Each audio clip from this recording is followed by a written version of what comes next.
When I was a kid, I just thought, automatically, I just assumed that by now we'd be traveling in Pan Am Space Clippers. Now, never mind, there's no Space Clippers and not even a Pan Am anymore. We used to do stuff like a cardboard box. You get in it wrapped up with as many blankets and stuff as you could. At the top of it, we had this long flight of stairs, you know, and it was like a moon shot, you know, to get in this box, and, you know, you're all wrapped up, and it was a big, tight thing, and then your brothers would shove you off the top of the stairs. And I had a football helmet on and a walkie-talkie, and I jumped off my roof. My brother was down below, and it was a short trip through space, but it was effective. I'm glad I had the helmet. My parents brought me to NASA when I was, I think, 10 or 11. We went to the Space Center, and I got a little book of stickers, and I joined the NASA club, and they sent me little things every month. And I was very into it for a while, and had a Saturn V model on my desk. We had the G.I. Joe space capsule and all that stuff, and it was, you know, the sliding. I remember clearly the sliding plastic panel and the G.I. Joe in a kind of a Mercury suit. It was sort of silverish, and you'd bring him out there, and I think even the helmet had a little visor that went up and down. Oh, yeah, astronaut. You bet. Played that all the time. With unparalleled courage, the astronauts risked their lives to conquer a world that has fascinated human beings for centuries. Who are these voyagers? I think the astronauts were modern-day Renaissance men. They were engineers, they were PhDs, they were metallurgists, they were rocket scientists. It wasn't just a matter of, they were great pilots. Buzz Aldrin, he shot down MiGs in Korea and stuff like that. But they also were incredibly schooled guys, and they had the analytical minds of engineers. That you can take something like the Freedom 7 spacecraft, and they will understand where the wiring goes and how it connects. I mean, all these systems all interconnect, and you don't just flick a button and turn something on. You flick 16 different buttons that power up certain switches that make something possible in order for you to make adjustments to something that can happen. The intellectual endurance, that's so true. It's awesome. I mean, I think that I can sort of work hard on a problem all night long, and I think these guys burn me down. To be an astronaut in the 1960s, I think, was like being a rock star. You know, I think they were all full of pee and vinegar, and there's a couple stories about them. The original 7 used to drag race their Corvettes through the streets and highways of Houston. None of them had ever been second in anything.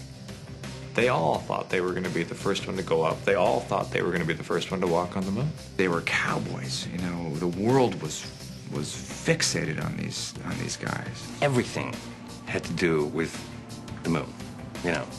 To space. It's what the astronauts use, you know. This car, hey, the astronauts drive this car, you know. I mean, it was just, the fever was caught by everyone. Certainly the ladies were interested in the astronauts. Sort of like being Tom Jones in the 60s, but you get to go to the moon.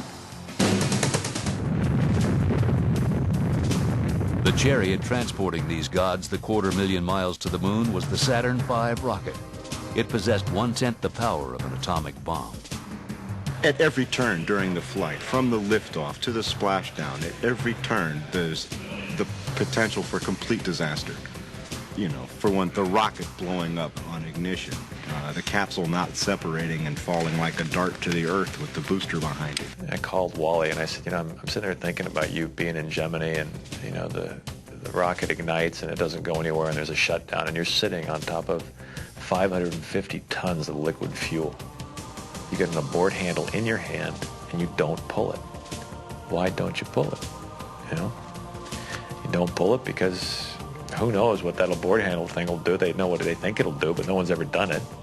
So, you know, they got the balls to just say, hold on for a sec, and walk out of that 550-ton bomb and come back 2 days later and take off and do it again. I was having lunch one time with Dave Scott, and I asked him what was it like to get into the elevator at the bottom and to go up slowly past this monstrous, white, hissing, belching rocket that was, you know, the biggest thing that was ever built, and get into a little tiny capsule on the top of it. I mean, what were your thoughts going by that thing? And he said he wasn't even looking at it. He was looking at the view, because it's a cool view from up there. And I found that to be pretty amazing, to be quite honest with you. I'm looking at the view. They really know how to handle themselves under pressure. I remember Dave telling me about the mission he was on with Neil Armstrong, where their capsule started spinning out of control. And they're going to pass out in a few more seconds. And I said, well, were you scared? What were you thinking? And you're just scared to death, right? He said, well, we knew that we were just a few seconds away from reaching our physiological limits. Physiological limits? You mean dying? Is that what you're trying to say to me, Dave? You were a couple of seconds away from dying? Ah! You know, we're in that business because we're used to handling situations that are not good situations.